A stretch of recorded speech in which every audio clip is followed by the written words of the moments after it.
Black and brown creatives, understand me. Lost Creatives Podcast is here. I am looking for you. Lost Creatives Podcast. You trying to get it out there? DM me. I will shout out your work. I will drop links to your work. This is free. You don't have to give me a penny. I just want your time and your story, good brother. I just want your time and your story, good sister. We have our platform now. Let's get out there. This is what's up. This is what you need to do. I want your work to be out there, and I'm waiting on you. Tell me a story.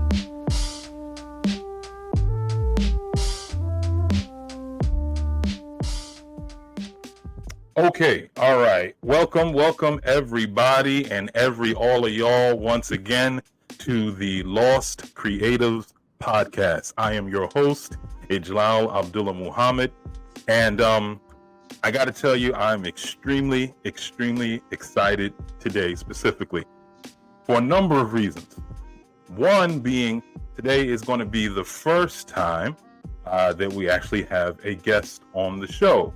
And you know, we'll be having much more moving forward, but that's just excitement in itself right there. Also, because this is a one more again situation, we have episode 2, and then there'll be plenty more coming after that. So today is just filled with a number of milestones for the L.O.S.T Creative Podcast, and I'm feeling good. So we're going to get right into it. Introducing my very first guest. Okay, she is obviously a creative in her own special right. She has a bachelor's of science in elementary ed. She also has an associate's in graphic design and marketing. She has freelance as a graphic designer. She is the owner of Halal To Go, which is excellent.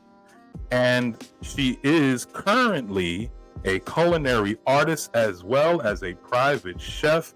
Please clap it up for Chef Jamela B is in the building remotely. Thank you very much, Chef Jamela B, for joining us. I appreciate it. Thank you. How you doing?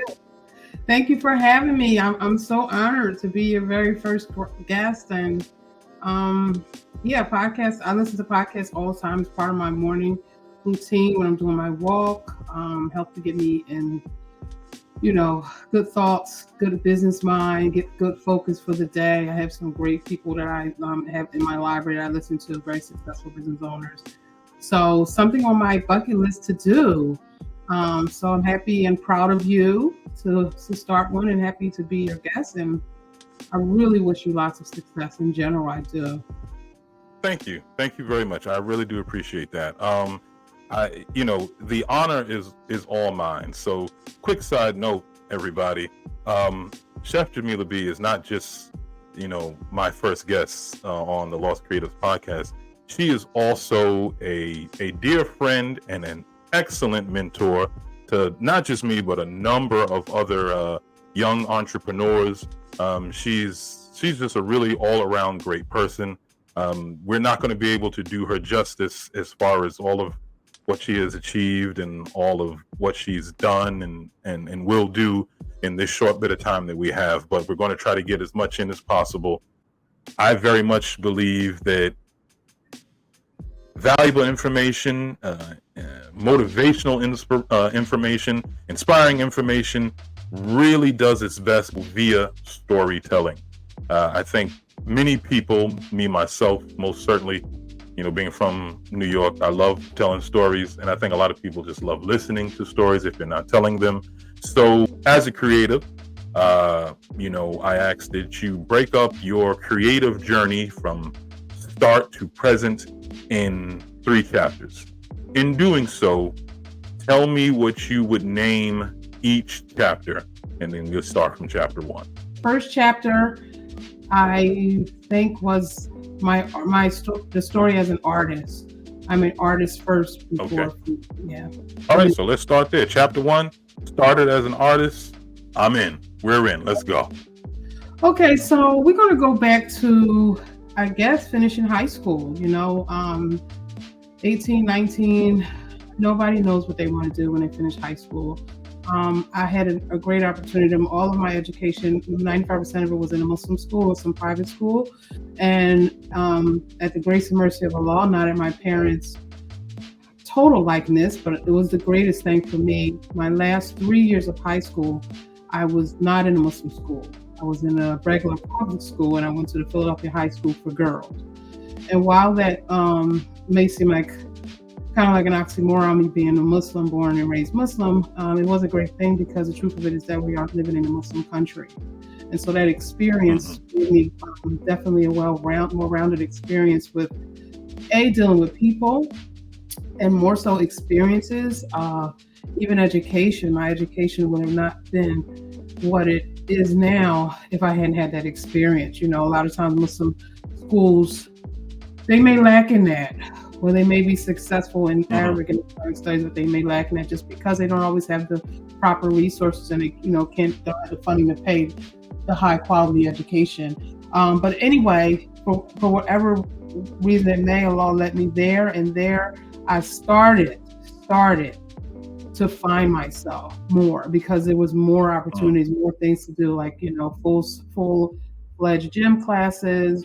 You can choose a major. And so I knew that I was creative, but I was not an artist by nature, meaning I couldn't just pick up a pen and paper and draw anything. I didn't have that kind of art talent, but I always felt this energy of creativity, colors, design, and I really couldn't find my way. Since we went to a Muslim school, my parents made sure that we were in outside extracurricular activities. So as children, we didn't really have the choice, but we were all in music.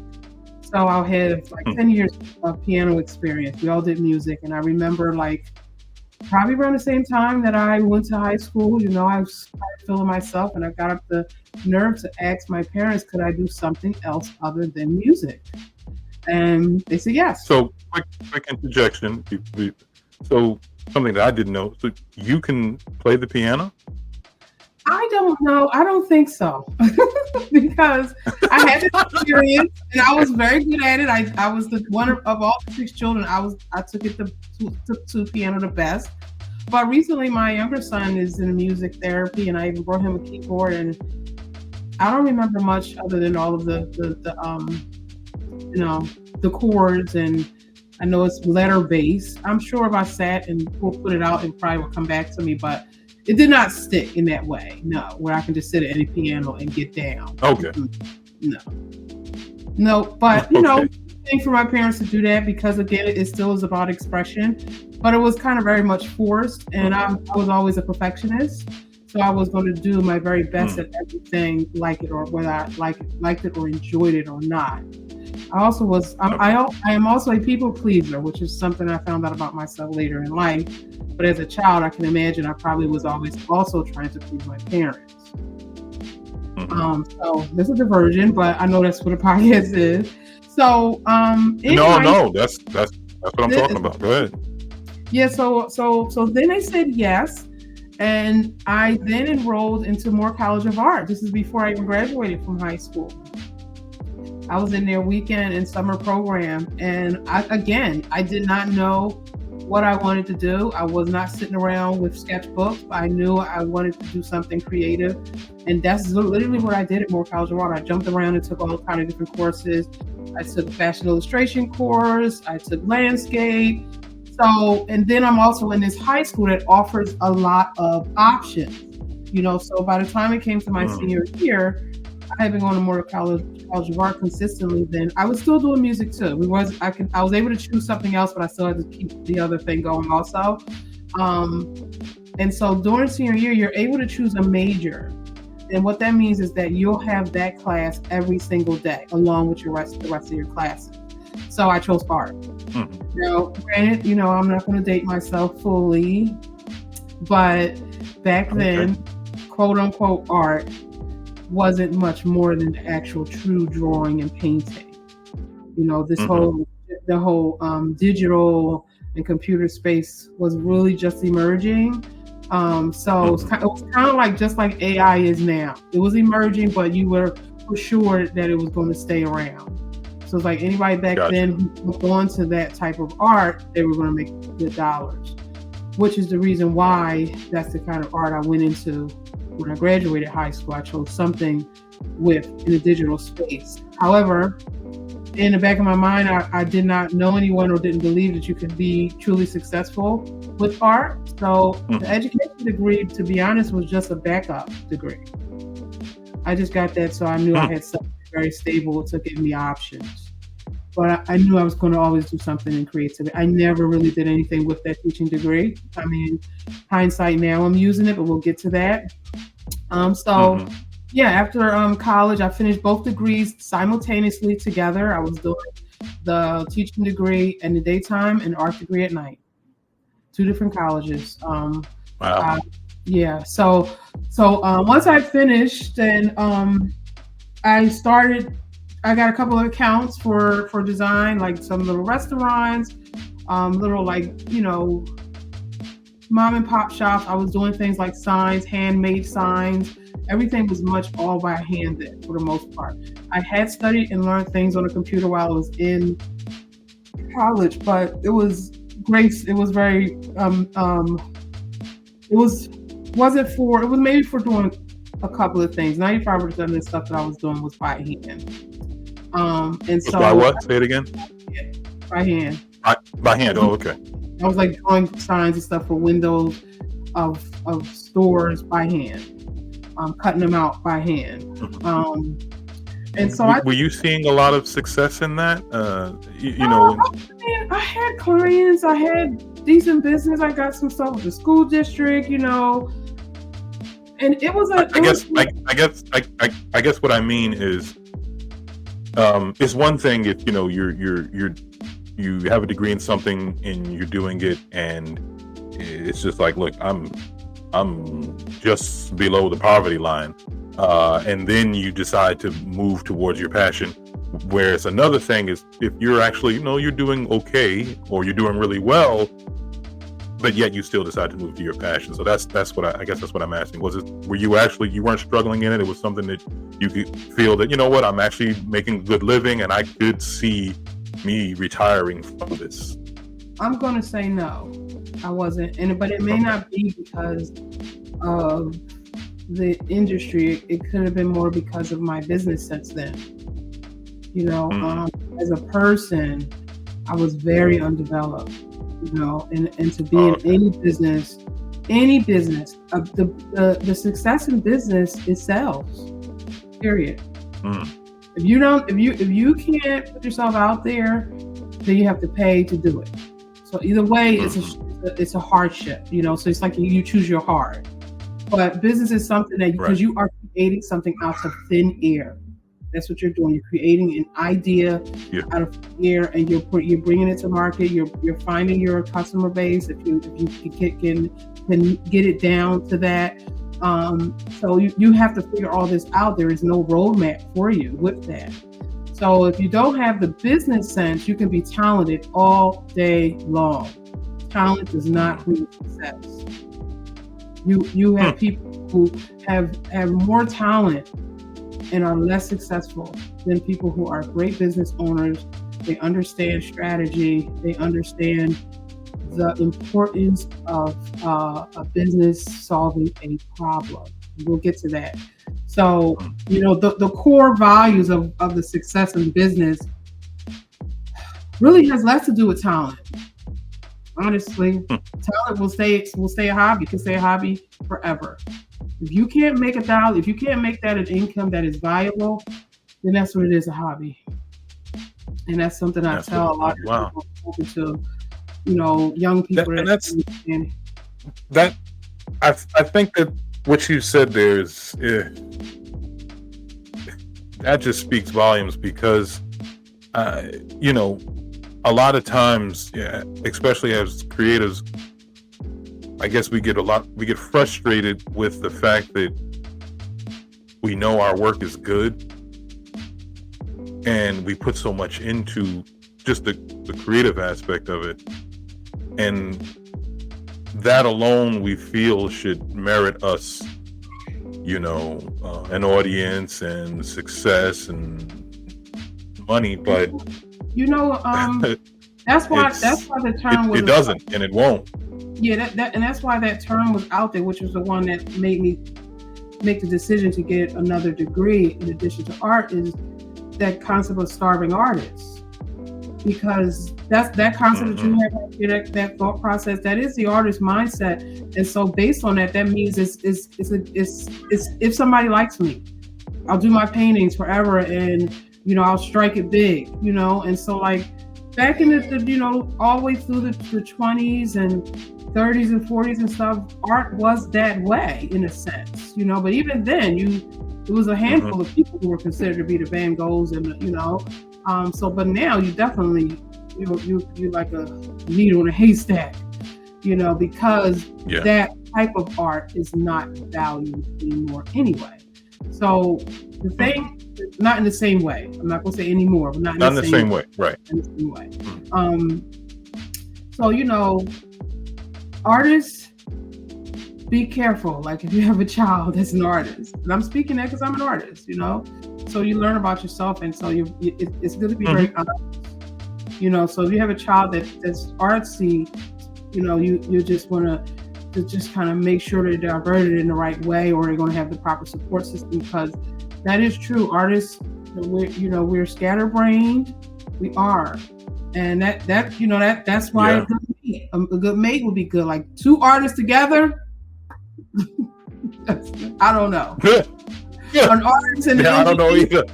An artist and an engineer, or an artist and a physician, or a doctor, or even like a teacher, like a studious kind of teacher. Those brains, because sometimes a lot of teachers are very creative too. So that's like all these things you learn about yourself, and I think if we could do this process or help our children with this process a little earlier on in life, the process of understanding you. You know what I mean? Even if it is art, then that's great. If you're artsy, then we already know what the strengths and weaknesses of that path. That's pretty much chapter 1. I mean, that's why I went into those two majors. I was a freelance graphic designer, and it was just getting kind of plateaued. I was getting bored with it. I couldn't please customers enough. I was always extremely creative, and the creativity always led them to, oh my gosh, can we do this? Oh my gosh, can we do that? And time calls. Nobody wants to pay for every rendition, and again, it also comes back to my business sense. I didn't have nearly what I have now. I didn't have the voice. I didn't have the gumption. I didn't have a team behind me, or anyone for that matter that could do what I was weak in. So it wasn't a good, after a while, it wasn't really a good space for me to move to the next level. So I actually, I didn't want to interrupt you, because that throws off what you're, trying to remember as you're explaining your story. But I did, I made sure I jotted it down because I did want to go back to it. Growing up in a Muslim household, how did living in a Muslim home play an effect as you see it with your creativity? Embracing it or lack thereof? That's a good question. I don't think it was looking back now. Yeah, I mean, there's a lot of rules with Islam, obviously. So it would depend on the parents whether they are balanced enough, okay, and literate enough to still let children be expressive. Under the lines of Islam, and you have like a child growing up, you have teenagers, you have all those stages happening under your roof. That could look a lot of different things. I was gonna say, I would also just add that it wasn't encouraged, but it also wasn't discouraged. Okay. Being creative, Being creative. Yeah. Okay. All right. And that's, I think that whenever you have any type of restrictions in a home, especially religious ones, finding your way around that as a creative it's universal. Obviously, there's specifics depending on what those restrictions are, but it's something that I think we all have to, I guess, tackle. But I do believe that it can either fuel our soon-to-be creativity or hinder it, right? Depending on the person. But apparently that wasn't the case for you. So chapter 2 would be titled as Passion in Food, right? Yes. Yeah. So finding my passion in food. So as I kind of was in this space of wanting to pivot out of graphic design, marketing, and freelancing, of course, I didn't know what that next step would be. And so, you keep going until the next thing opens up, and so I got a client that was a restaurant. Well, another key component of that is that I had also, around the same time that I got this client, I had also had my first son, who's now 17, who's an integral part of my food journey. So before getting that client, he was diagnosed with 7 food allergies. So I was already in this space of finding creative ways to feed him, in Whole Foods and those type of stores with a different type of vision now, looking at all types of ingredients. That client was like, wow, it put a whole new spin on something I didn't know that was already there.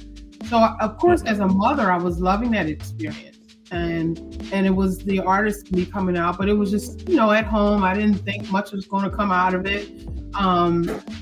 I was married then too, so that kind of gave me some space and time and kind of support financially too, like while I was working my way through this transitional process. I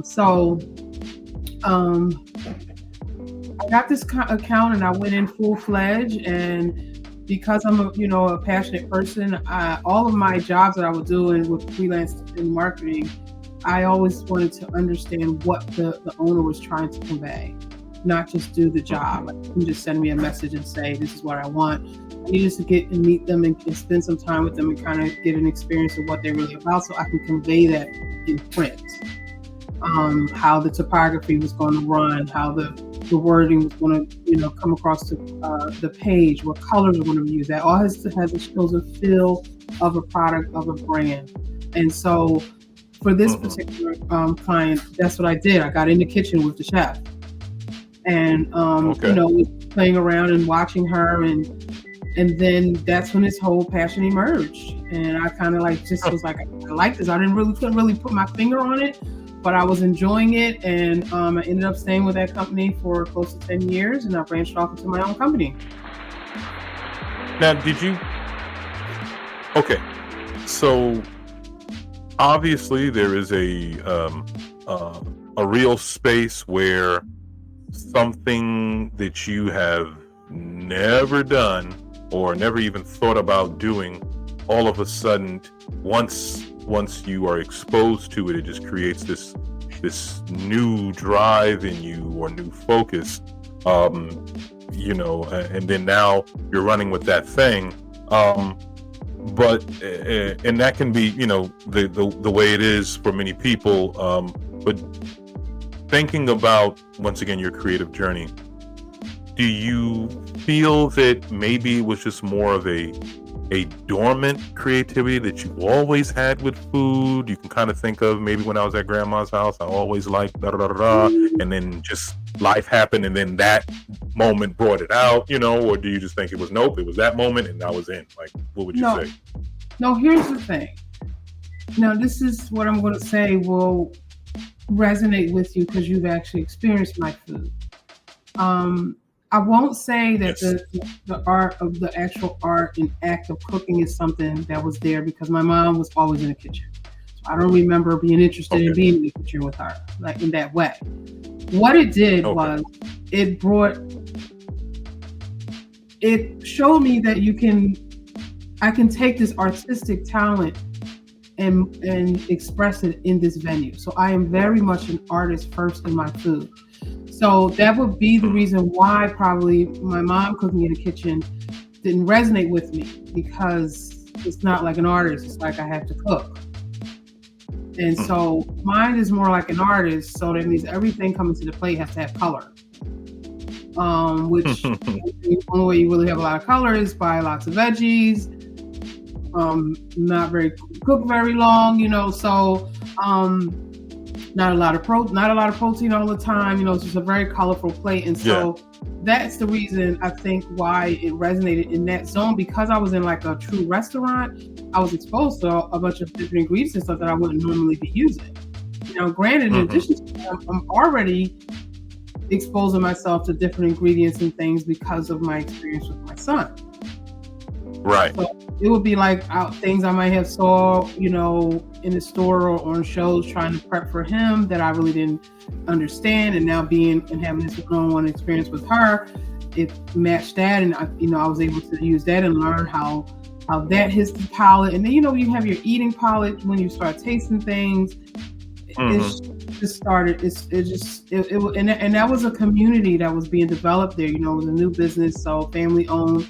So it was an energy there that I needed at a very important time in my life also. So okay. Yeah. I guess that answers your question. My mother, I remember my mother, may Allah be pleased with her.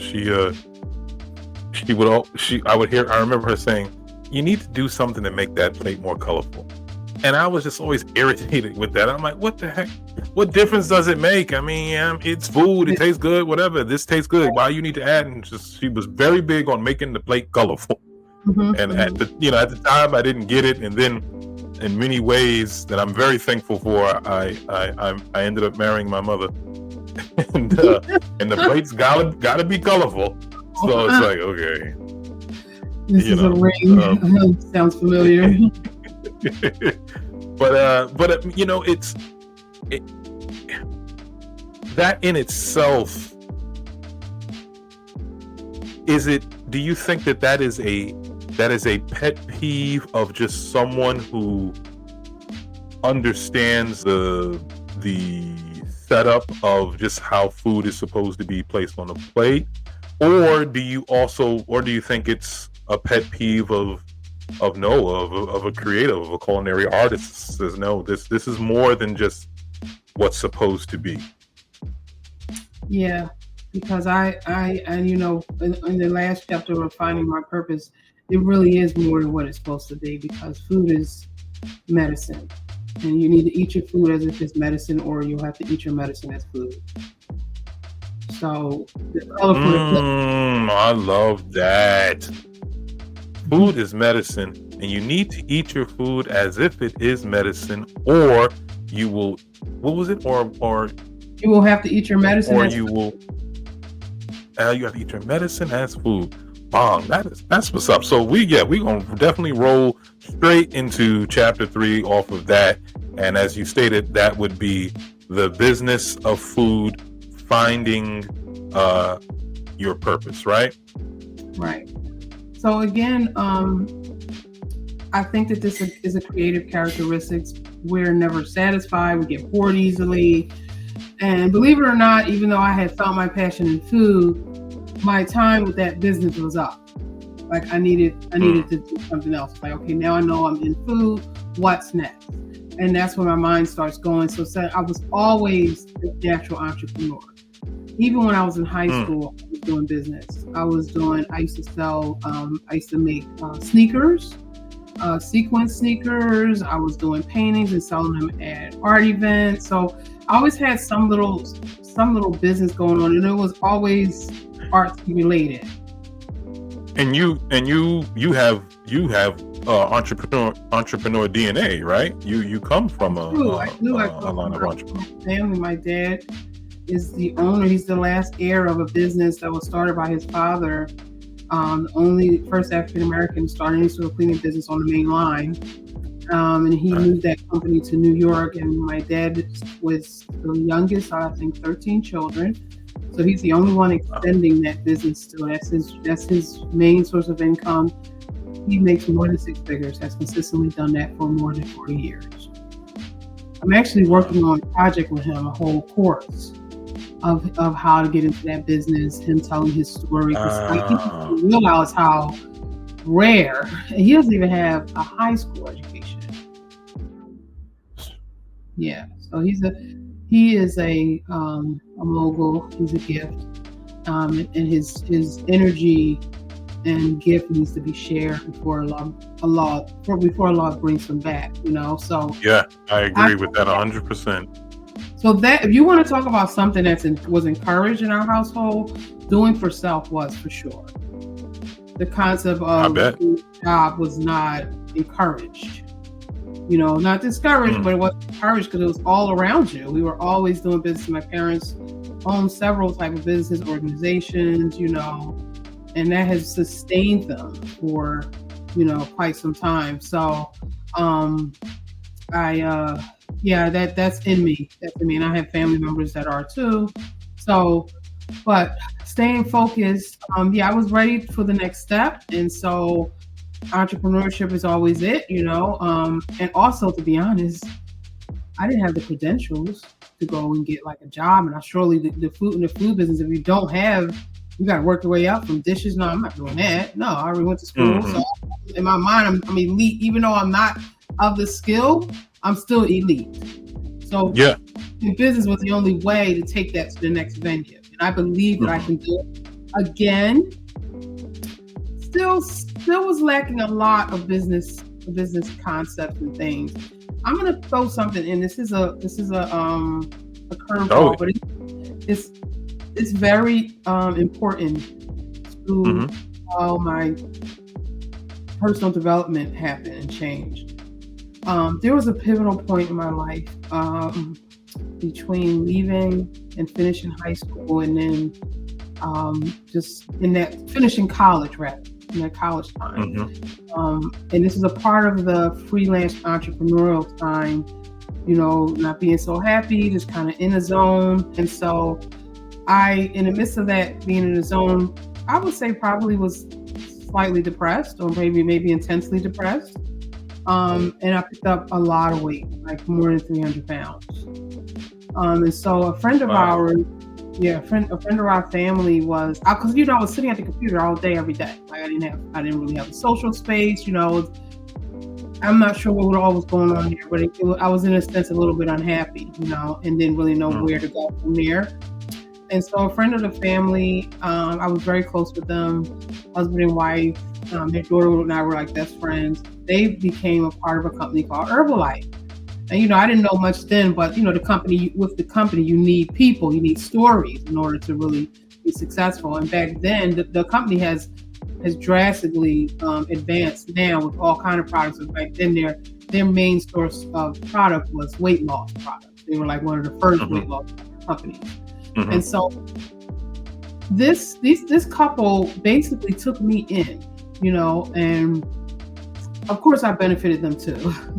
But they took me in and basically fed me all of the products. Whatever was coming down to them from corporate, they was feeding me kind of like a guinea pig. And, again, I'm young and, just happy to have somebody that's kind of caring for me. I didn't know, but it was great marketing idea for them. I mean, immense marketing idea. But it did immense things for me too, lifelong things. When I see them, I get teary-eyed. Because they are the ones that get my voice out, So, long story short, through this period with them, I lost upwards of more than 100 pounds. I became a spokesperson for the company. I would be traveling all over the country with them because I was their greatest story, and it was real. You could see it. It was, and I was young.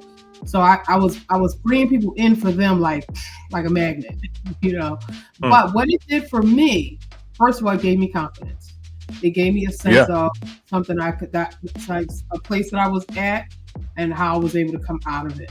And then because it was related to a business, even though I didn't do so great with that company as a business, I was a distributor. You just kind of become a distributor after a time, but I wasn't the greatest because of just me speaking and stuff. I just really started speaking. So see, that was my biggest downfall with the design and freelancing. I was never able to kind of project myself. I was always under the shield of shyness. I want to say socially awkward too as a child, and that was never really addressed. I probably needed some behavioral, help with that, to be honest. So, but this time and this event was basically my behavioral therapist.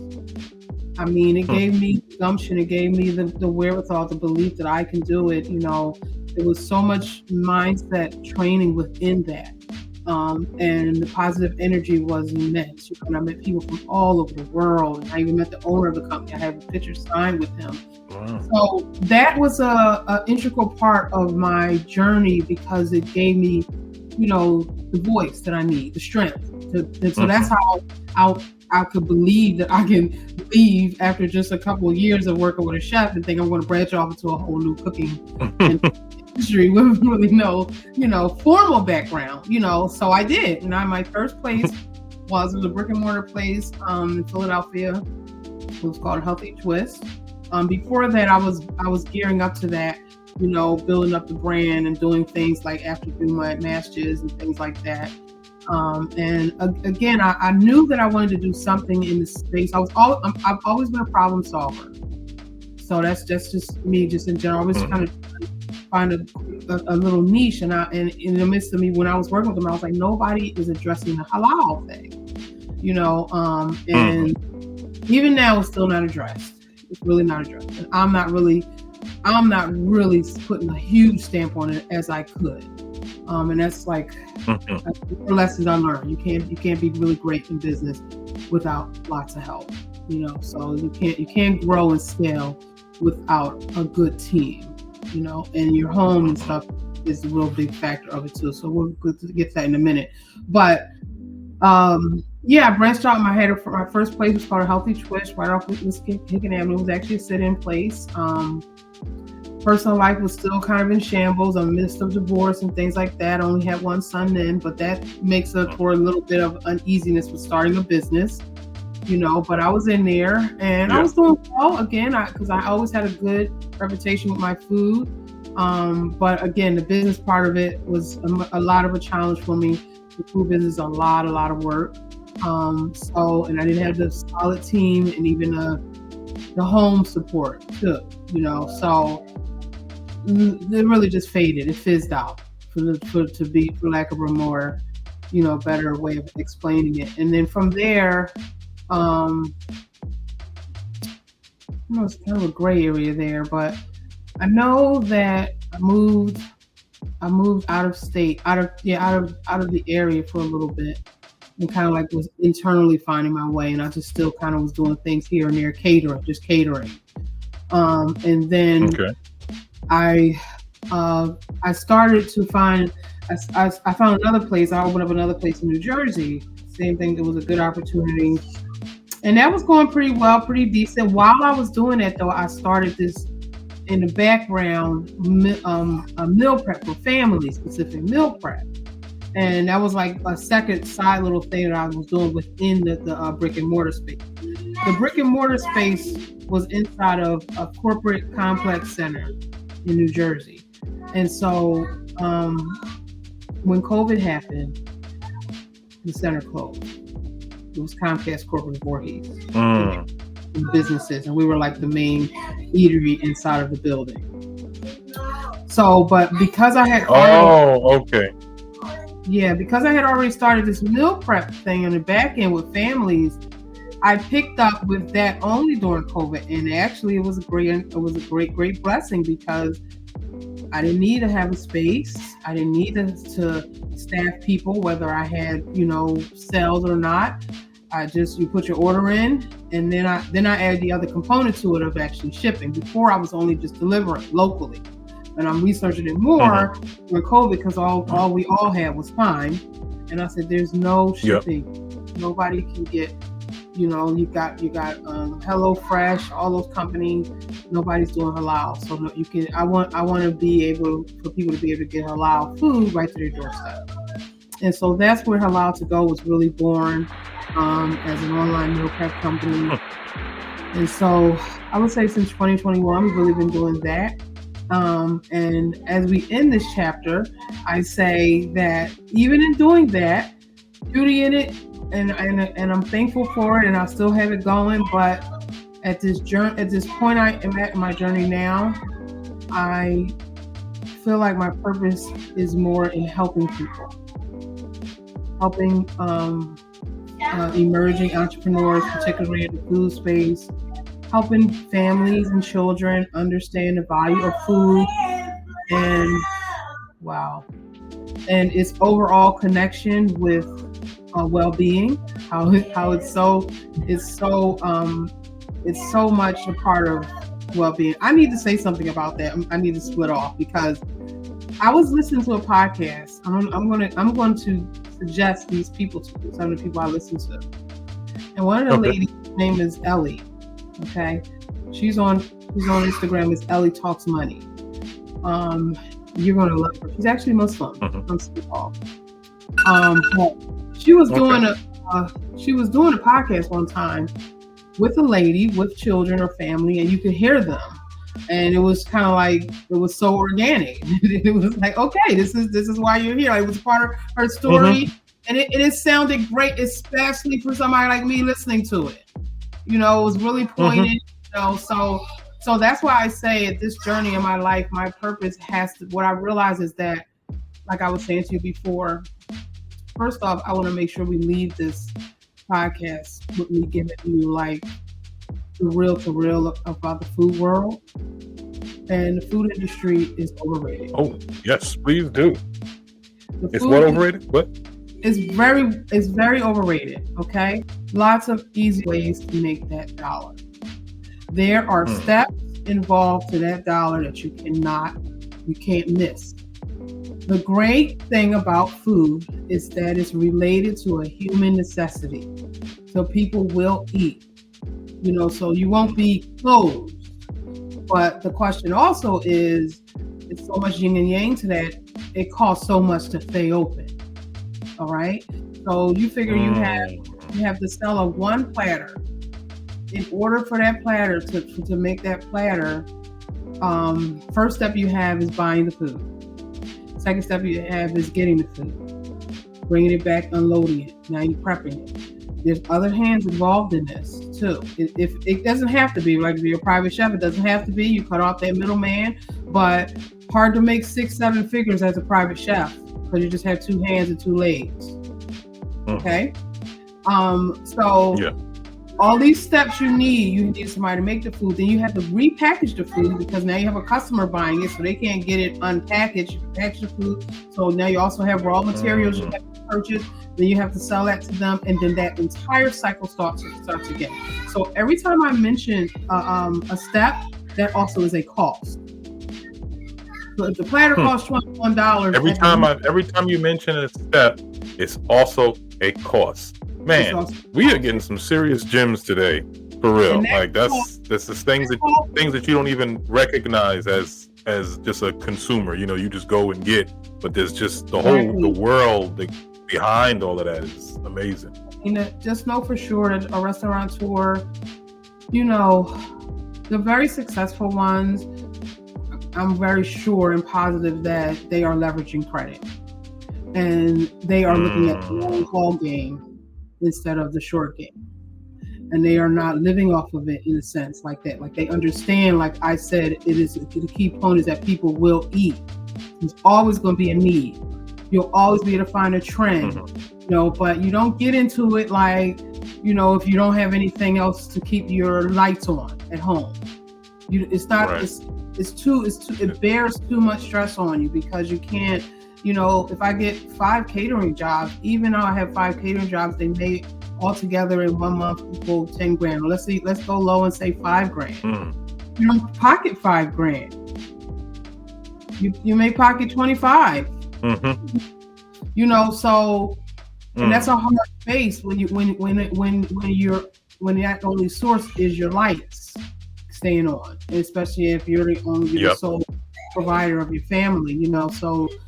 You know, I remember I used to drive for Lyft, you know, a ride share, and you meet a lot of interesting people and you have a lot of great conversations. At least I did. Anyway, one of the things that this guy had mentioned to me was during COVID, it was a little bit after COVID. He said that any restaurant that you saw close down during COVID you can trust and believe that they were already struggling before COVID. COVID just kind of was the straw on the camel's back. You know, a lot of people think, oh, COVID did it. It's like, nah, COVID was the straw on the camel's back that broke the camel's back, but they were definitely struggling prior to COVID, if COVID is what completely shut them down. And that's actually for me too. That was the gift and curse with that last brick and mortar I had in New Jersey, because I knew at that junction, doing it that second time, I knew for sure that I couldn't do this.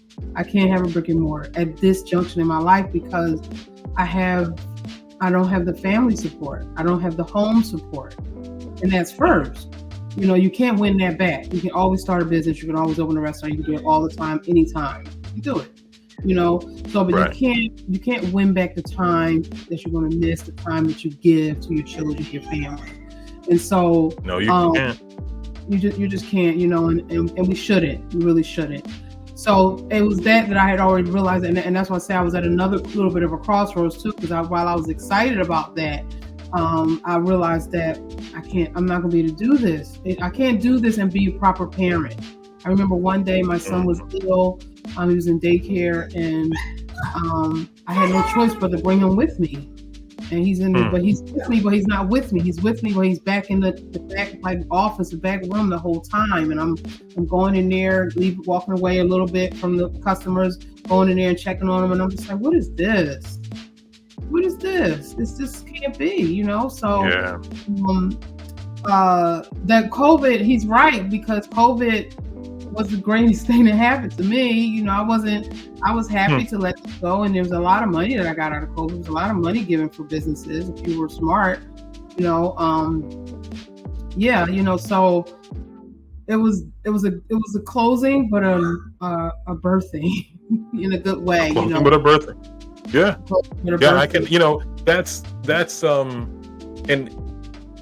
You know, that's I guess that's just another reason, you know, when it comes to creatives, we're gonna find something, you know, and I remember for COVID, for me, I had never knew that I had a talent in writing. You know, I painted and wood carved and welded and there was a brief segment, I think you remember, maybe not. There was a brief segment where I was actually designing nails, making nail designs, and then you know, and so, but anyway, I don't know. I thought of a title for a book. I don't know what inspired me to think of it, and I was just like, wow, that's a cool title. Like, that would make me want to read that book. And then, you know, with nothing to do because it was COVID, I said, well, let me see here. Where would I go with it? And then I just started writing just for the, you know, the heck of it. And then I finished one chapter, and I did another, and then I, you know, I shared it with my wife, you know, and you know, she's an avid reader. And she was like, yo, you got something here. And I was shocked when she said it, because coming from her, you know, she reads a lot. And she said, you gotta, you know, some things that you gotta fix, you know, but you really, this is amazing. I didn't even know you could do it. And it was COVID, not having a lot to do that made, I don't know. I can't even explain it. You know, your brain just, when it's not occupied with work and all this other stuff. Exactly. I guess it could breathe a little bit. And one idea just ran into another, and when you're a creative, the suppression is like cancer, you know. Suppression and normal day to day, it really just kills your creative ability. And it's when that stuff is moved out of the way, even temporarily, a creative mind can just run, man. And that's what mine ran into the direction of writing. And then I found out that I love this.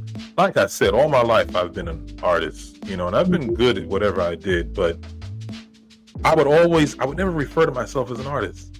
I never Right. would, because I had so many other artists that I admired, so many other creators that I was like, nah, man, look at their stuff, not my stuff. And people would tell me, oh no, you're good, but I humbly, I wouldn't accept that title. And then I realized why I wouldn't accept it. I didn't really find the joy like I do in writing with those other art forms. I really didn't. I mean, there are times where I woke up in the middle of the night and I wrote something down that I was dreaming about. Oh, that would be good. But there was, somebody could be speaking to me and I'm thinking about, oh, I should change that character. It was just occupying me consistently. And I loved every bit of it. And then when I was actually writing, like, the only thing that came second to that was painting. I do love painting, but writing, man, it just, I don't know. I can't explain it, but as a creative, it's understood. It just brings out, I don't know, so much joy, and it relieves stress, and it's just it's everything for me. But you are a private chef, yes? Well, so that's like kind of the end of kind of the story. It's not really an end, but a beginning.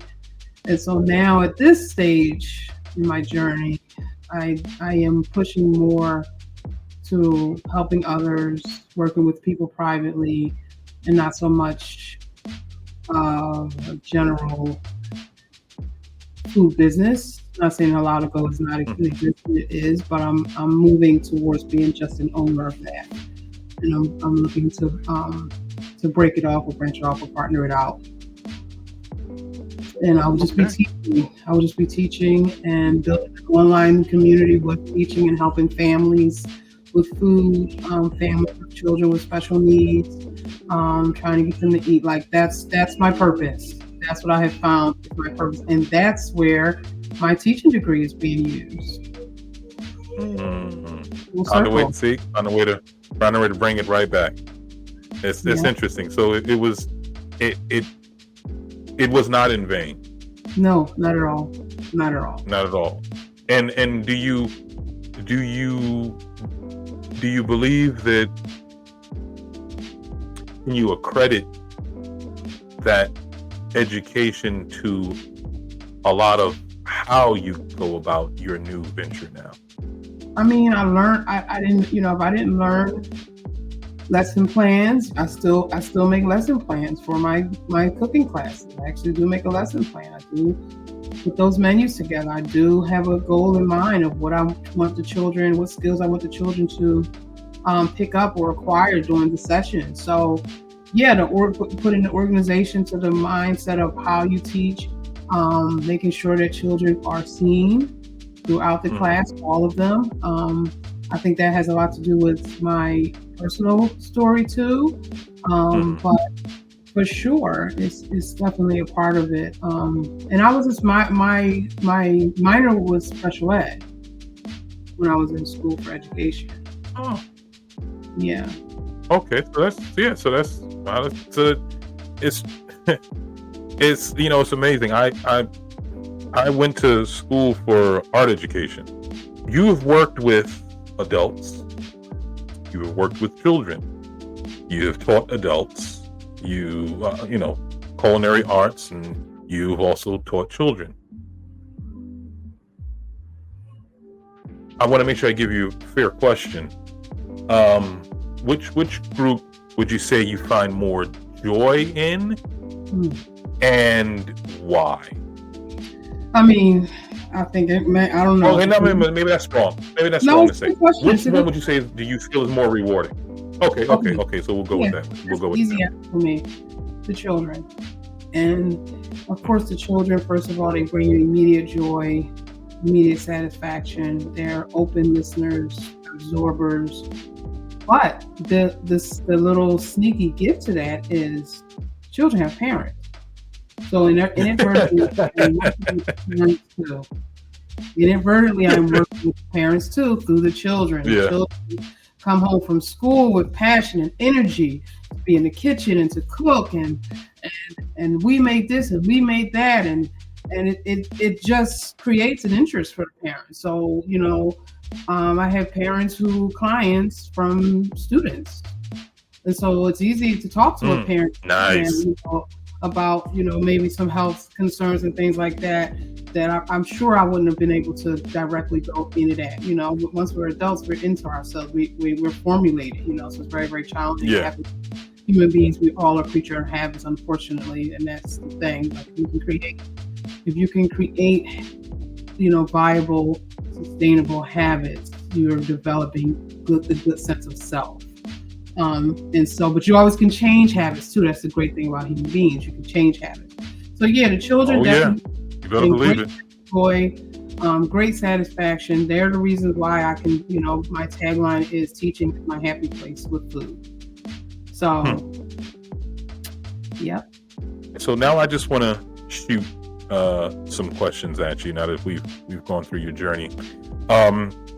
What are you the most thankful for as it relates to your creative journey from start to present? What would you say? I mean, it could be a number of things, I know, but if it's possible, and I'm asking for that, I know that's kind of hard to say this one thing, and this is really just for the sake of time because you could probably list 100. What would you say are you the most thankful for as far as your creative journey from start to finish that has taken place? I would say the relationships. The relationships last a lifetime. And the relationships that I have made have also helped to shape and develop me. So you figure the passion, the interest and opening of this whole passion started with a relationship with a client. In a sense, that was a relationship. Whether it was a business relationship or not, it was a relationship. And then, you move forward from there. You have other clients that you're actually cooking for. Some who hire you, you get into all these different arenas. I have had the opportunity to spend a lot of time with different cultures, specifically the Desi and Indo-Pakistani culture. At the school, it was a Villanova. It was a private Muslim school in Villanova for years. I was their key only person doing all their food and that's all the community that was there between Indian and Pakistan. Yeah, I remember. Right, that's Chilean. So I'm at Chilean, right? But yeah, that experience was a great one. Just understanding again relationships, and me feeling so confident about the concept of halal has a lot to do with my relationship with those particular cultures because they are true to halal. That's great. That's an excellent response. I agree with you 100% because I would like to say that I am a product of your philosophy as it relates to the relationships. I'd say I'm a product because you are a huge inspiration to me. Wow, you've always been. I was so thankful that you were going to have the honor to be my first guest. I don't know. It's like, there's certain people in life that you're blessed with the ability to hopefully make them proud of you. Your parents, obviously. My wife, I always want to make sure she's proud of me. I want to say your kids, but it's like, sometimes like I don't care if you're proud of me or not. I know what I'm doing for you. So to a degree, your kids. But anyway, then there's other people that you meet, that Allah puts in your life, and you're definitely one of those people that I hope that I'm making you proud, because I admire not just your creativity, not just you being creative, but your business acumen, I believe, is top notch, and I don't care what anybody else thinks. I don't even know if you view it that way, but I do. And it's just, I know that a lot of what you have to do and what you achieve is always centered around, you having to do this by yourself. When I mean by yourself, I mean with, you run a household by yourself, you're raising men by yourself, and it's hard when you have another partner doing that with, and yet only you know how stressful it really is and all the issues that, that you have to tackle.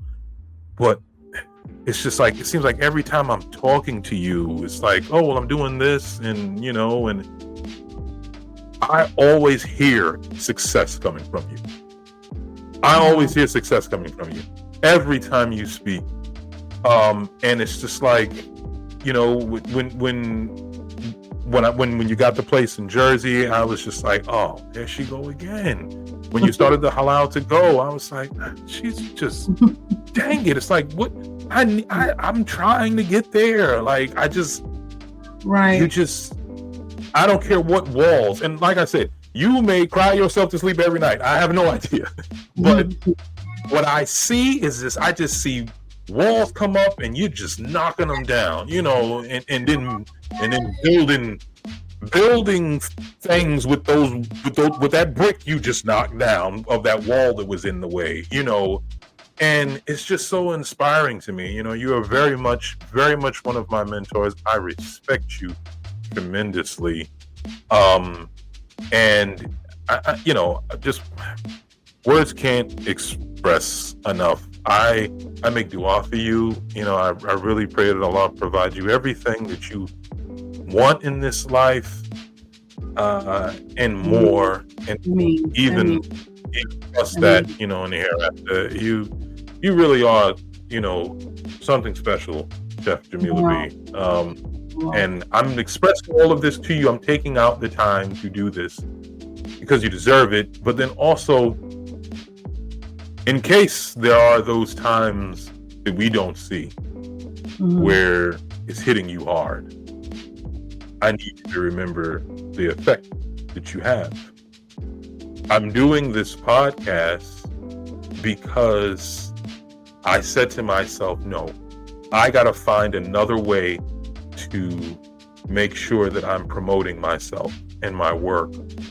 And I thought this podcast would be a great idea because I know there's a lot of other Black and brown creatives out there who it's very hard for them to be able to promote their stuff. So creating this space, this platform provides that.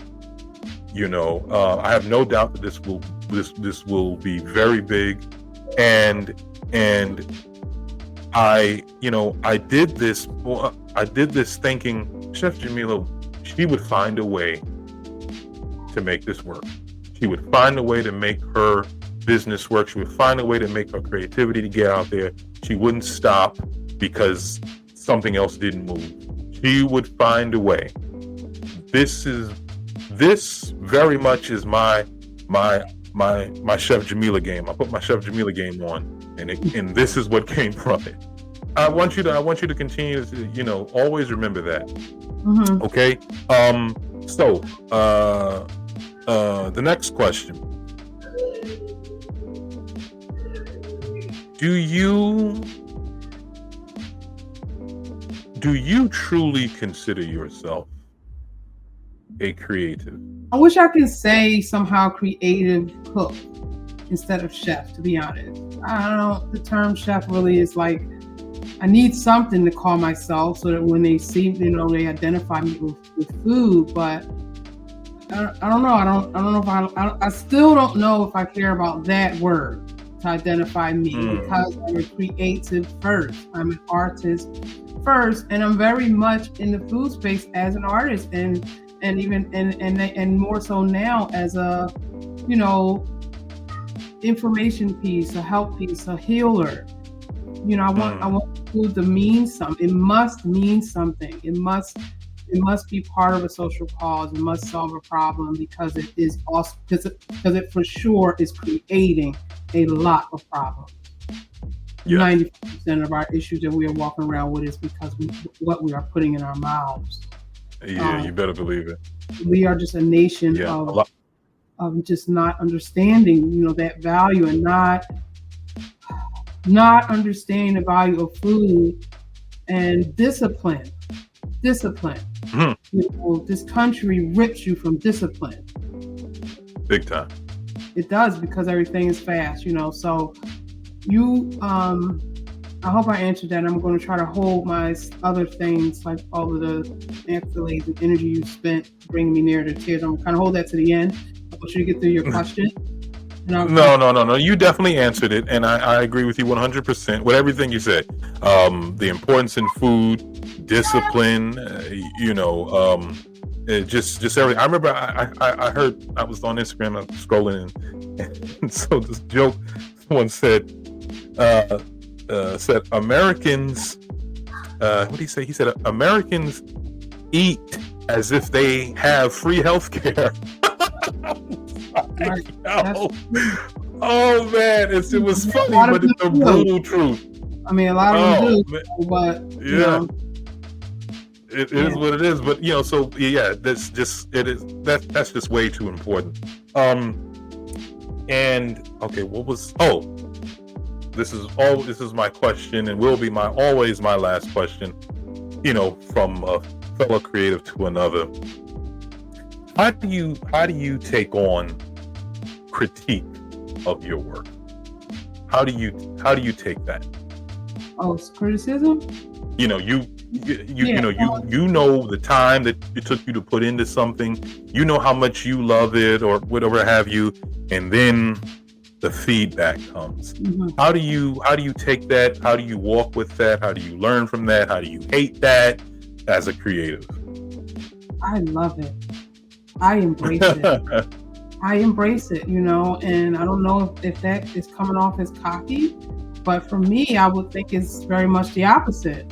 I believe that you become your very best self based on what people have to say. I want to hear what you have to say about me. Hit it to me, and I don't know whether people feel sorry for me, but I very rarely get negative comments. But I'm okay with it. It doesn't mean it's not out there, for the most part, it is all positive, but I really do love great feedback because it makes you be better than what you are. And I am always striving to be my best. I don't look at anything as a point, as a failure point or a failed thing or failed vision or failed venture. I look at it as an opportunity to learn. And we should be constantly in the state of learning. Failure breeds success. You must fail. Be willing to fail big as a business, as an entrepreneur. I mean, that's what you have to have in your heart. If you're like being cautious about everything, you're not living through it. You're going to be just making it all the time. You're never going to become really, really great. You're never going to reach your highest potential. People that's just like you're walking, if that child never, kept getting up, they would have never reached their full potential to make it to the top of the stairs. And then what's the top of the stairs? Now I can stand up. Now I can reach something I've been wanting to reach. So, they reached their highest potential, but it's because they never gave up. Kept going and kept reaching higher and higher and higher. Even when you're being knocked down, higher, just go higher, start again. So if that answers your question, for sure, I embrace it. I'll send customers messages, like if I haven't heard from them and they were a good client, and I'll say, I'll find some lead in to say, how is everything? I do know that as I try to scale and grow, sometimes it's hard to be consistent. The food business is hard to stay consistent because your hand, it's hard to teach your hand. You can give a recipe, but your hand is not in the recipe. Sometimes you can't share every single thing you're doing. You may not even realize everything you're doing. It could just be your energy, your prayer, your spirit on the food. There's truth to that. So you hired a team that's working as a robot without heart and soul. The way they're dashing on that salt, the way they're laying that in that platter, it may be different. From me, everything is laid in like an art painting. Cause I like that. You know what I mean? However, I like that. Yeah, I like that. The oxymoron to that is that you cannot scale without those extra hands.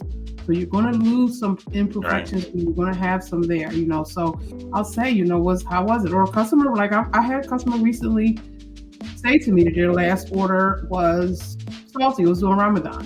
Into Ramadan, they ordered real big. And then they ordered again near the end. And it probably was salty because I was fasting. And that's what I told them. I said, you know what, it probably was. Right. I don't know. I can't taste the food.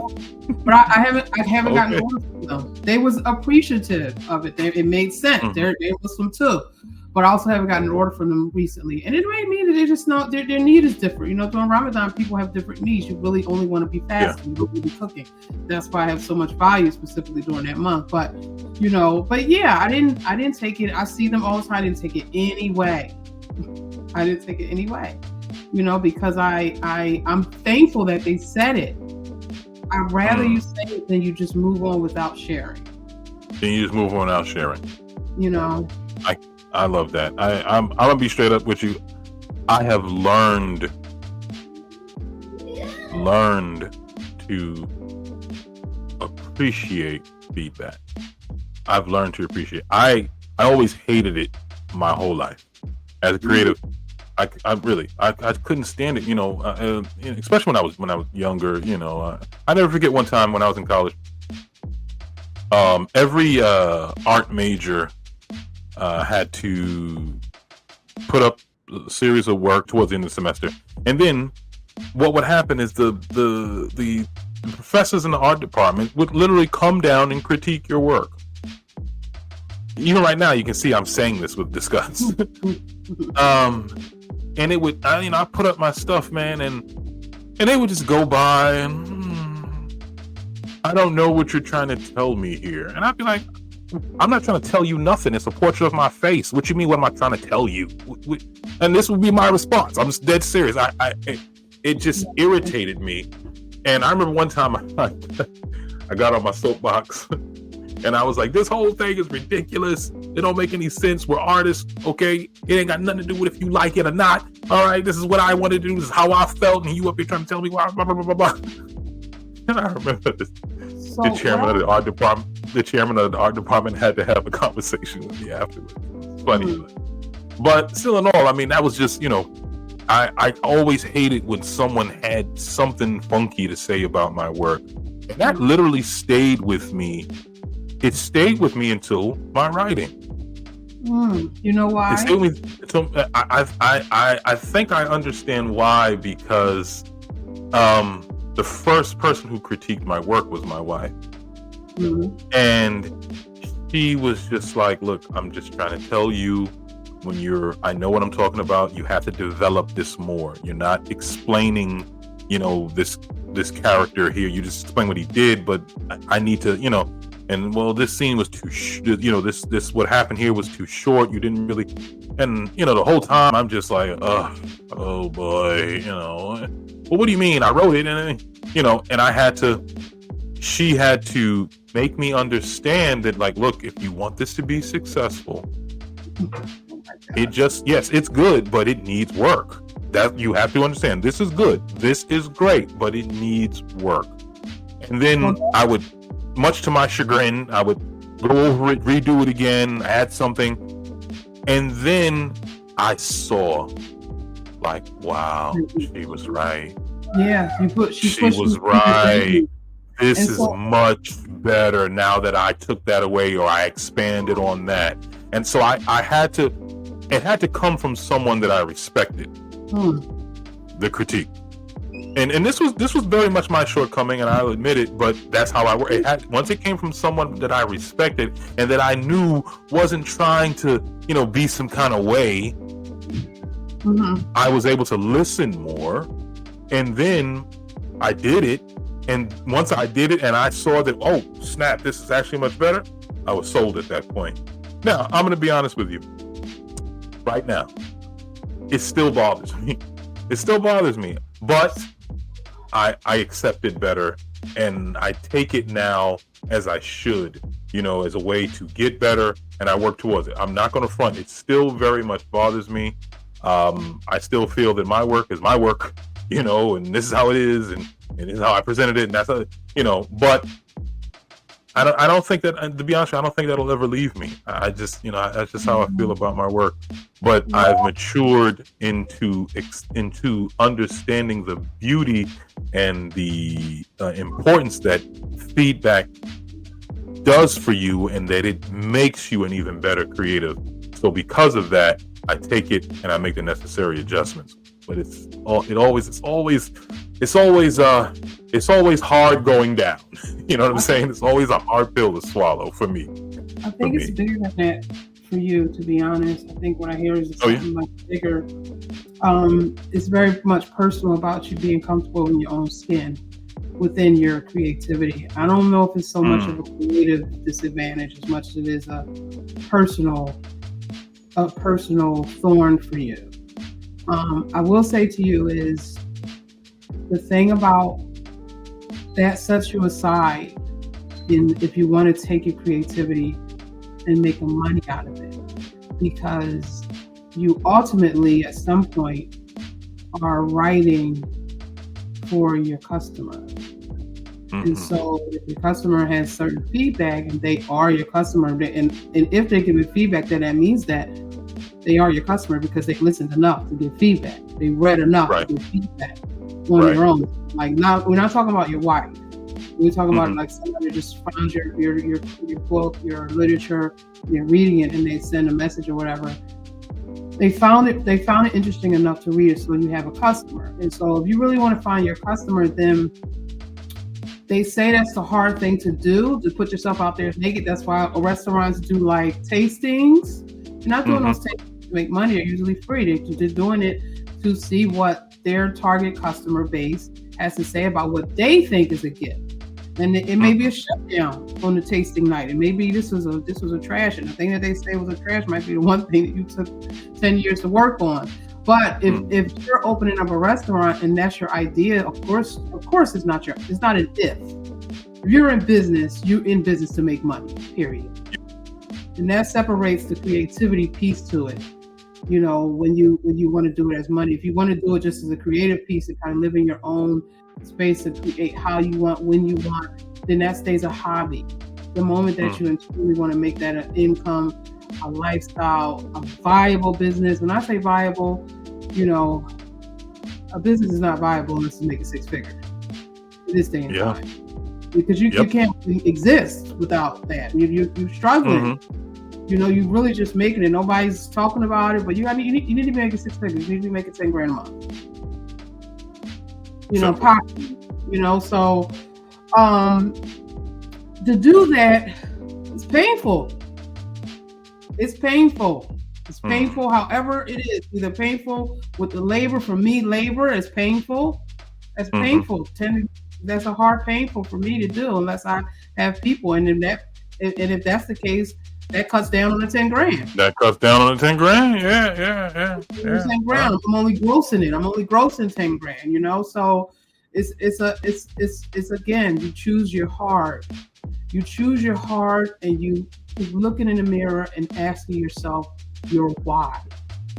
What is your why? Choose your heart and keep looking in the mirror and asking yourself why.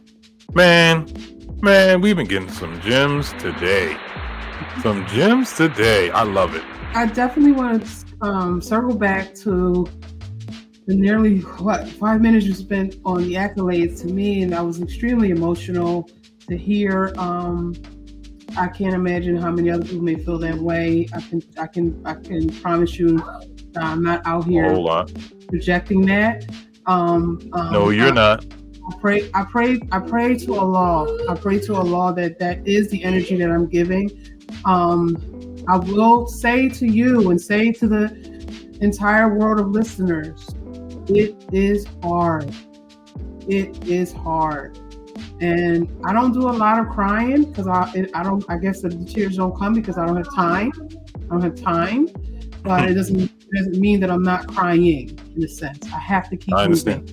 I have to keep, and so that is a constant drag as a business owner. I'm gonna be honest, because you're never really you're forcing pleasure. At every moment you're looking for ease. 30 days is like 2 days. So you have good days, you have bad days, and that's the nature of business. And in addition to that, you have sick days, you have down days, you have parenting days. What happens with your dollar on those days? If every single thing is at your hands, that's a missed day. If you're a parent, which we're always parents, but if it's like a full parenting day, like doctor's offices, school events or whatever, that's a missed money day. So the strategy behind it, as a parent, not just any parent, a mother, a single mother raising a child with special needs and another child, it is beyond my imagination. The bearing, the constant bearing it bears on me. I must make it look easy. I don't know. You do. All I can say is Allah is at the core of it all. He is at the core of it all, and my moments are with Him a lot. And that's all I do. That's all I do. I just pray and think and pray and think. But I do also ask not to have to struggle. So struggle, granted, is different than what someone else would call struggle. You can look around and say, I'm saying it's a different type of struggle. Yes, but it still is a struggle. Even if it's a struggle of me being able to do my morning walk every day, because in order to do that, I really like to do that like after Fajr, but that means I'm leaving the house with children. That's what that would mean. But that's really ideally when I need to do it for my proper brain space. That's what I would love to do. It's constantly a balancing act. And I guess at the end of the day, hearing from what you are seeing of me, and I guess going back to what you said about criticism and things like that, it makes you. The struggle makes you. Failure makes you. It pains you along the process. You do have trauma and things, but it makes you. And that's why I said at this junction, I'm definitely at a crossroads, and I want to get to that end where it's very, very minimal labor, very high on profit and passive in a passive way. And I'm making some huge sacrifices to do it, because it's kind of like on that back burner of what I say and what my rich life I want to have. But I need to do this, I need to do this, I need to do that. So I'm willing to sacrifice the material or financial immediate existence so that I can focus on where I want to be. And I feel like that sacrifice will breed me to push harder than I've been doing, because I'm taking away some of the money. And inshallah. So just inshallah. But what I will say to you is, I love that you don't stop. I love that you keep going. I love that you keep going. I can tell that you have this energy and this interest to somehow make it work. And I can't tell you why each one of your things aren't working. I can't tell you that. I mean, if I was in inner time with you, I probably could give you some different comments of just your regular day-to-day, procedures or habits or work, how you do it. But at the end of the day, it's like parenting. There's no recipe to it. The recipe I will say is don't give up. Don't give up. And continue to become very, very great. So once you find that one thing that you are passionate about, become the greatest you can be at it. No one can knock that down. And eventually it will pay you back if it doesn't pay you along the way. Build relationships along the way too, so people can help you. Get out there, go to networking events. You can get around and be around people better than you. Get around people richer than you, or either where you want to be. Wherever it is you want to be, get in that circle. Just because you want to be in that circle, and sponge it. If you could just be the doorman in that circle, you open the door for all the authors. You're making a meal for all the authors or something, serving the tea or whatever for all the authors. You're going to sit there, thank you, sir, but while you're walking, you're hearing all this conversation we don't get in our circles. So that's another thing to why you don't get anywhere alone. That concept is like so vague. I mean, it matches our way of life. How law says a marriage is half your deed. It's not cliche, because you really can't move that far in life as a human being without a strong hold. You can hear my story. My success or not success, or things I have dreamed of doing, I can't do because of my story. I just can't do it, So, and alhamdulillah for where I'm at, alhamdulillah for the grace and the mind space to see that, and also the fact that Allah always finds another way that's great enough and sustainable enough for me to keep things going, sustainable enough, because like I said, the numbers got to be high. Yeah, I can imagine. The numbers got to be high, or you out here. You out here. On every governmental program, that's how you want to be. But the numbers got to be high. We got to figure it out. So, Numbers got to be high. Are you out here? Yo, you have said like you have given at least 10 t-shirt ideas. Numbers gotta be high. Are you out here? That's what's up. I love that. I didn't think about it like that. That's a business I'm trying to get my son to do. It's called Out Loud Apparel. It's like your thoughts out loud, and some deep thoughts on the t-shirt. Just put it on a t-shirt. Like he had one that was amazing. It said, "I hear you, but I'm not listening." So many people are doing that. So many men can relate to that. I hear you, but I'm not listening. I hear you, but I'm not listening. Oh, that's yes. That's nice. I like that. I hear you, but I'm not listening. Oh, it's see, that's the thing. I don't know if you just do this in general, or if you do it just as it relates to food. But whenever I hear anything or see something, that's it. My mind starts going like, "Ooh, okay, what could be done with that?" Creatively, like draw it, or something. Write this in, just instantly. That has sparked a lot. I wrote a short story off of a line I heard in a movie. I just love the line so much, and I wrote a whole short story off of that line. Then the line didn't have anything to do with the movies, per se.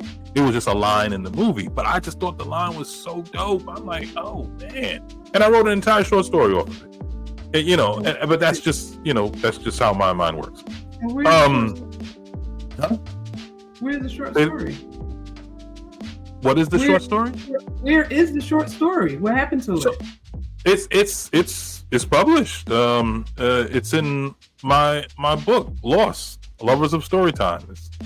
It's a compilation of 7 short stories. Wow. You can go to the.lostpublishing.com, and you can get it there. It's also on Amazon and Barnes and Nobles, but you can go to the.lostpublishing.com. Your book sales? Are you doing well with your book sales? Not at all. Not at all. I've there's family and friends. They have it. They've bought it, and I'm very thankful for that. No, please don't. I don't want to just sidestep it. But I've had one genuine customer outside of family and friends.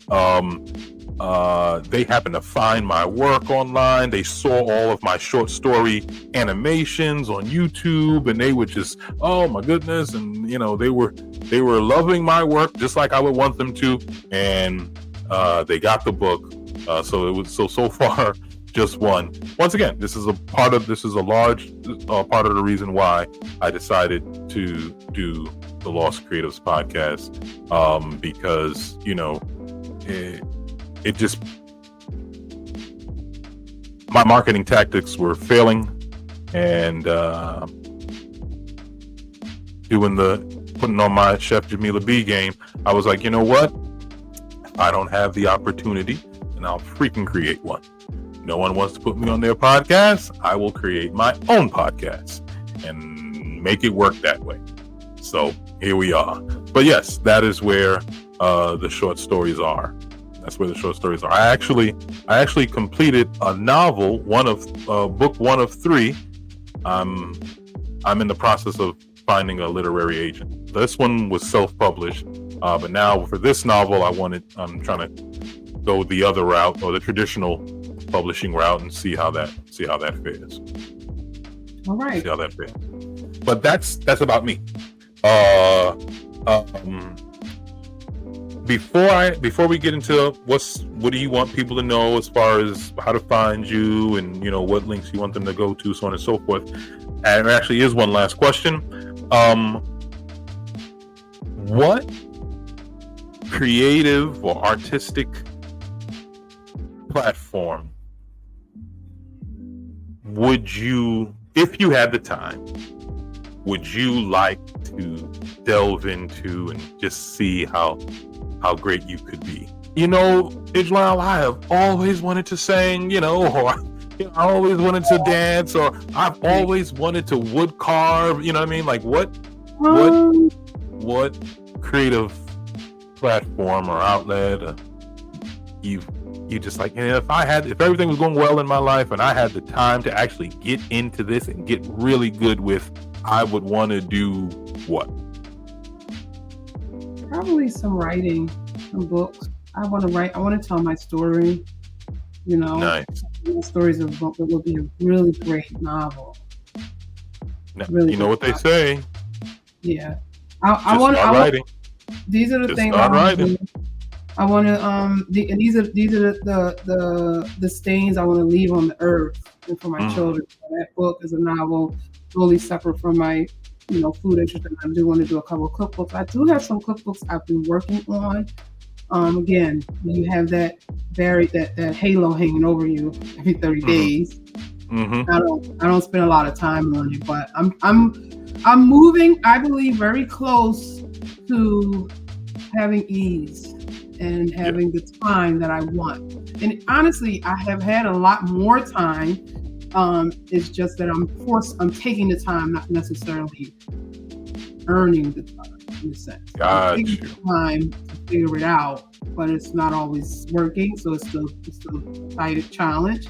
But I think I'm working towards the financial ease and breathing space. But inshallah, once I get there, I would love to be spending days, on beaches and other places, traveling, working on my books, and that what I just said, that's not something that I'm planning for decades from now. That's a life that I'm planning. That's the life I'm planning for now. Not being, so yeah. And that's the thing. I feel like, what's your rich life? So mine is I don't have to live so large. I learned that. Got what I thought I wanted. I can live less, so I can travel and have the time to do things and be around in environments and places and people where my mind is constantly being fueled and learning language, culture, food. I really need that. Where I'm at the space I'm at right now. So just trying to navigate all those things. So that's like where I'm at. But I do still have 2 children, so I don't want to be fully selfish, and I have a child that has some specific needs. So I gotta be careful with my movements, because then I'll, to just retract everything that I have put into that. So yeah, I completely empathize with that. As you know. So okay. Well, I would love to have a couple books out there. I'd love to have a couple books. Cookbooks. I have the names of them, the titles. One is called Better Bites, and it's another brand of food, a whole other brand of food that I'm working on. And I actually am getting ready to launch with ShopRite. But you see what I'm saying? You see what I'm saying? Look, see, this is proof. No. You did it. I didn't. You see, this is proof, everybody. It just, you know, and you, the humility. Yeah, I just got this thing going, shop right.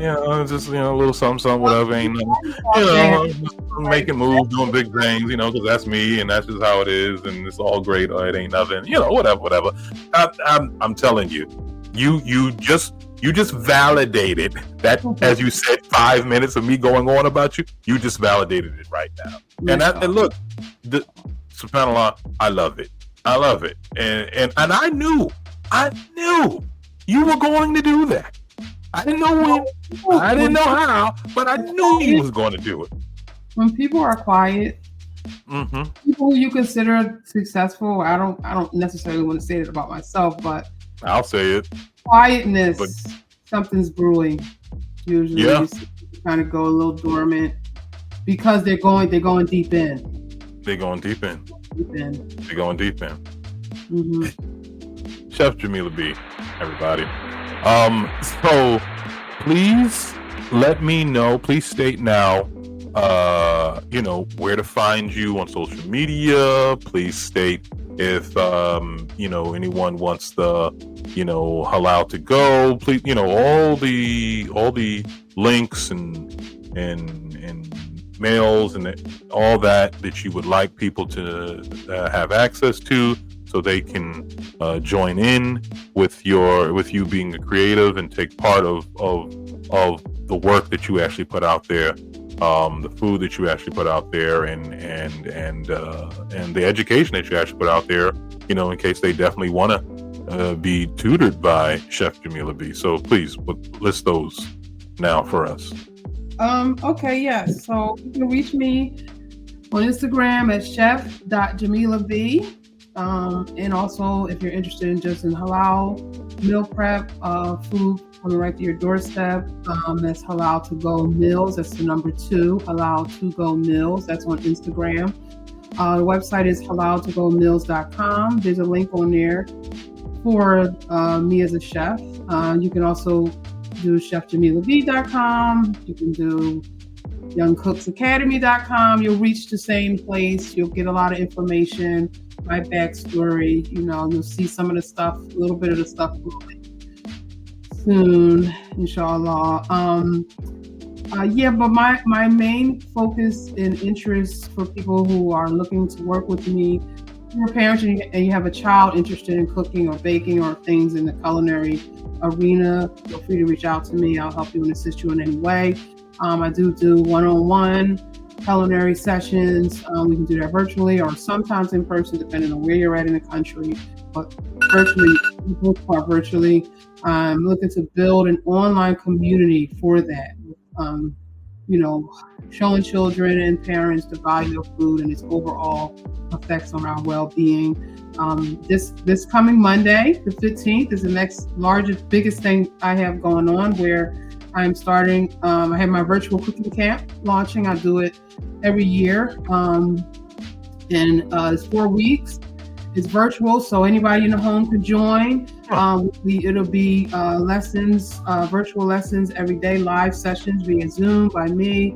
You'll get a recipe book, so through that time you'll learn knife skills. There's also going to be some in-person sessions. Of course, that's if you're local. If you're not local, there'll be some prizes and things sent to the children. It'll be very interactive with games. So I'm excited about that. And this year, since I'm really moving into this newer kind of way with my business, very much teaching. So teaching is my happy place with people. That's my little tagline. So this virtual cooking camp is a lead into the online community that I will continue to develop now full time, even after the summer program. So I'm hoping to get something. We do already have some in-person cook sessions with a local new restaurant that opened up called Cousins Burgers. They have smash burgers. So we're going to do one of the cooking sessions will be live there. We're going to, of course, do one at Victoria's Kitchen. That is part of my story. That's the client that I got. some nearly 2 decades ago that changed my life. So we'll do at least one cooking session there, and we're looking to hopefully maybe do something else with Chop, which I'm really excited about that.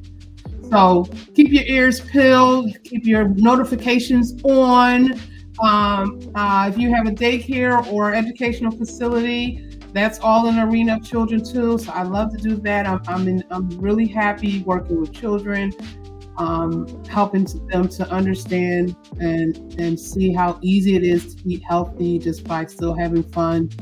Let's laugh and learn in the kitchen. Laugh and learn in the kitchen. So much. And the best way to contact you is how? I would say through email or info@chefjamelab.com. Okay. That's what I want to say. Email info@chefjamelab.com is the best way, you're saying? That's the best way. The number of that's the number of the allowed to go, but the email is actually better. The number email is better. Anyway. So info@chefjamelab.com. You will reach me personally. If you go to orders@halaltogomills.com, it's more like a company, reaction. Like so, gotcha. And then there's your social media links that you gave. Social media. Okay. You can find me on Facebook as Jamela Bilal. That's Jamela Bilal. Okay. Chef Jamela B. Once again, we spent almost 2 hours together. Goodness. And I think every minute was nothing more than fantastic. This has been absolutely great.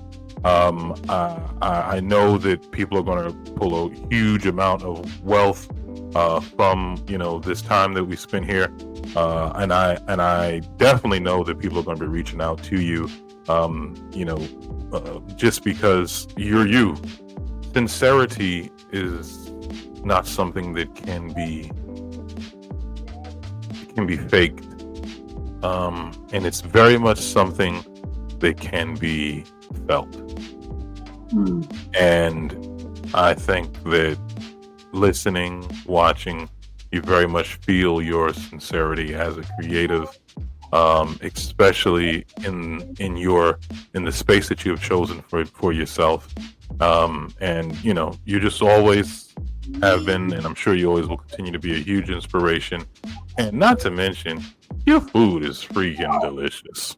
Okay, we didn't say that. We talked this whole time, and not one of us said just how delicious your food is. Chef Jamela B, and now we're saying your food is delicious. Food is delicious. I mean, delicious. You made some ribs, man. No, it wasn't the ribs. It was the ribs. Yes. Yeah, you wanted ribs. No, it wasn't ribs. I'm sorry, not ribs. What am I calling ribs? Lamb chops. Lamb chops. Lamb chops. Right. Oh, those lamb chops. Let me tell you something. I had, and I kid you not, I had dreams about those lamb chops. Like, I was dreaming about them after eating them. I wasn't dreaming about them before, but when I had at least 3 good dreams about those lamb chops. I forgot what I was doing in the dreams, but I remember eating those lamb chops and knowing that they were yours. Wow. It's just that delicious. Now, I'm not, this is no joke. I'm dead serious. I had 3 dreams. I remember the number about those lamb chops after I ate them. Delicious. But anyway, I just wanted to throw that plug in there. Food is great. So once again, thank you, good sister. I really do appreciate you taking out the time in your very busy schedule, as we can see it here, for doing this, for helping out another Black creative, because we don't do enough of that for ourselves, and I'm very glad that me and you were able to add our small portion to the large pool that needs to be filled of Black people helping Black people, specifically creatives, as we are addressing now. So thank you very much for your time. Is there anything else that we missed that you want to throw in there? No, thank you for having me. I'm thankful. I'm honored to be your first guest. I can't wait to see what comes of you, and I can't say it to you enough. I think I'll speak to you after the show, but keep going, push harder. That's what I'll say. Push harder. Go into the fail point, go into the failure state, and go into the point where everyone's against you, right? Because that piece that you spoke about, that means that's an uncomfortable piece for you. Yeah. But that might just be at the brink of your greatness. There you go. There you go. I'm in. I am in. I am fully invested. Okay, bring it on, because I'm ready. And this, I have no doubt that we are going to do some big things with the L.O.S.T Creatives podcast. Very much so. But once again, good sister, thank you very much. Please enjoy the rest of your evening. And I don't think I said it when we first started speaking, but I'm definitely going to correct that and say this now to you. Assalamu alaikum, my good sister. Please enjoy the rest of your evening. All right. And thank you very much, everyone, for tuning in and for listening in. This is Ijlal Abdullah Muhammad. Once again, thank you for your time, and tell me your story.